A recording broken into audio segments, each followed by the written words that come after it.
Well, you gonna watch them walk by, or are you gonna do something about it?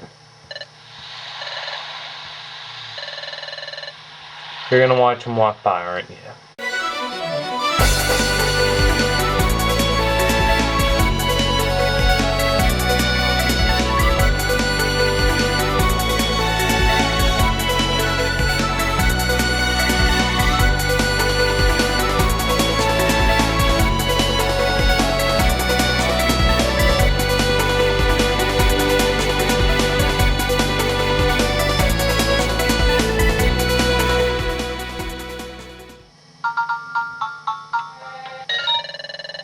Okay, time to the actual part of this game. Dungeon exploring. First off, number one option. My options, touchscreen, use anywhere. Yeah, sure. Top screen is going to be my team stats and a map, because I'm going to be looking at the top screen for my map. Bottom screen, I'm going to have a shaded map so you can see the floor that I'm on. Grids, yeah, sure. Speed, I like fast speed. Far off pals, I like staying to self. Damage turn, yeah, whatever. Okay, that's my settings. Note that my L button is broken. If you do not follow my walkthroughs a lot, you won't know that, but I have been using a busted L button for centuries now. Generally, I got a fairly decent layout in my mind planned. This is very similar to other walkthroughs. I'm gonna start off with dungeon information. I'm gonna give a brief description of the dungeon first.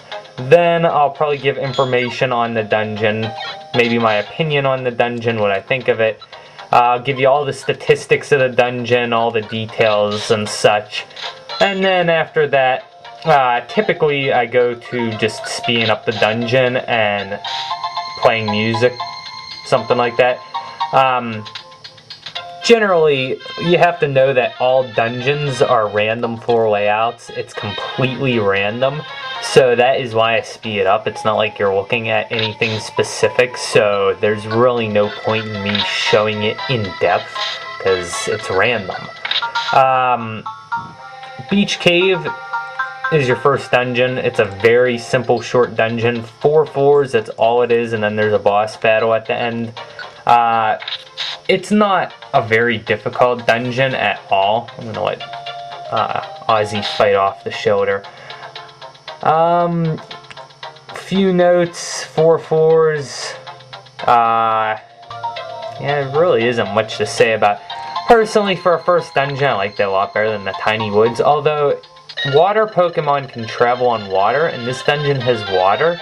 I always thought that might be a little bit cruel to those that don't start out with a water type, because if you start off with a water type, these first couple dungeons are water filled to the brim, so you're gonna be like getting that little extra edge. Not that crossing water really does you much. It'll occasionally give you a little extra luck. As for the dungeon itself, well, let's start with, had to think there for a second.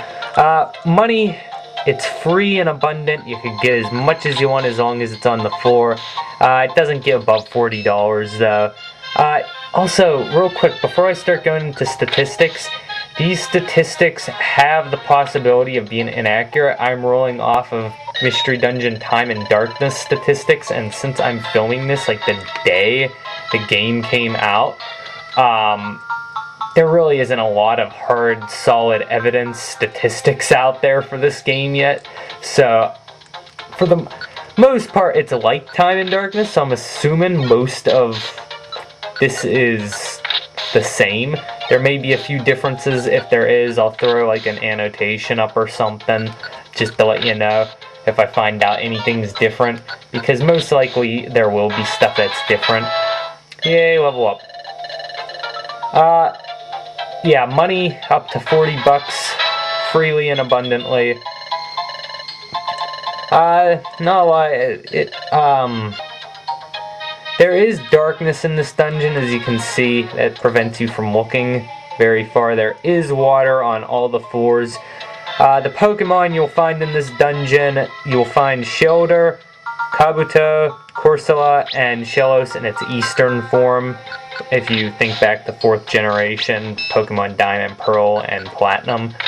They're all on every floor. The Corsolas and Shelloses tend to be a bit stronger. Shoulders they have 10 hit points. They give off these are estimates. Shoulders generally have 10 hit points, give off 9 experience. Kabuto's 20 hit points, 11 experience. Corsola's 12 hit points and 13 experience. And Shellos has 10 hit points and 16 experience. As you can see, most of the Pokemon in this dungeon are generally in that water type range, with Kabuto and Corsola also being part rock type. So, not a whole lot of variety. If you're a grass type, you're gonna love this place to pieces. Like, Ozzy's sitting there back there thinking, I own everything with Absorb, and Ozzy does own everything with Absorb. Sleep Seed, that might actually be better than an Oranberry. You only have 1 item in inventory at the moment. It's stupid. Deal with it.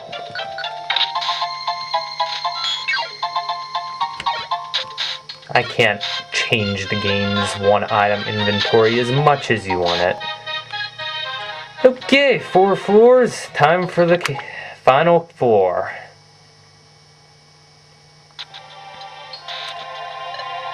Hey there, fools!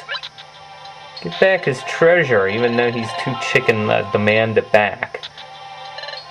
Got a little bit brave. Fascinating.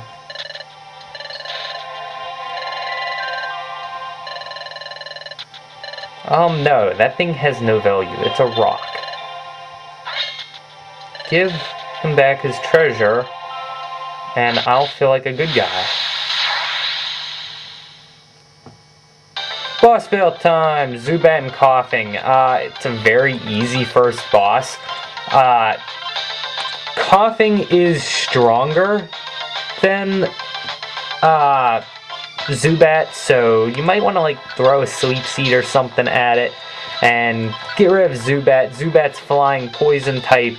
It shouldn't be nothing you can't handle, even if you are poor and like weak.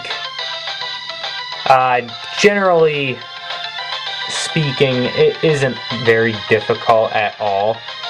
I mean, this is just a warm-up to get you a feel for it. Ooh, that might hurt. Like I said, Koffing is stronger, so be careful when fighting Koffing. It's very simple. Ow. Okay, the screen goes black and they magically pick themselves off the floor. They give it back so willingly, even though they can both fly over the ocean. And we can't. Well, I could swim, so technically I could catch them.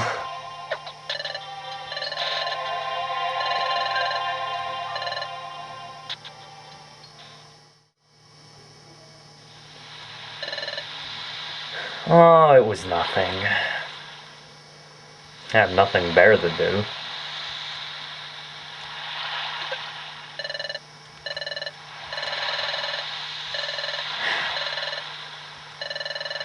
Treasure kinda looks like a rock.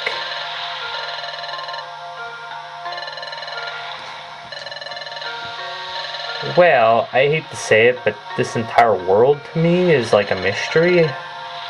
I'm not even a Pokemon.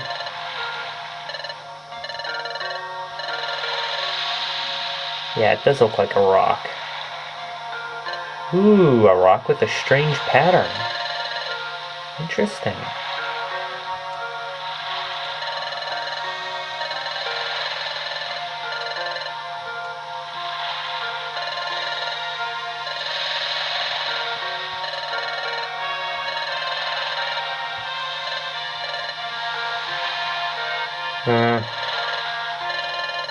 Well, I'm gonna start up a YouTube account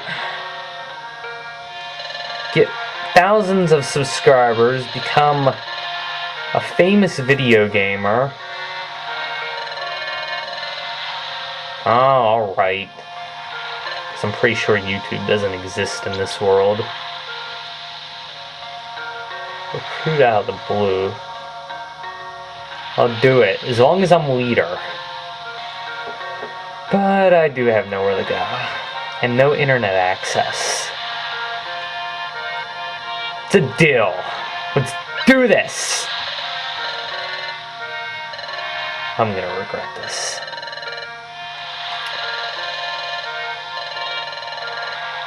Sounds exciting. Let's do a dance.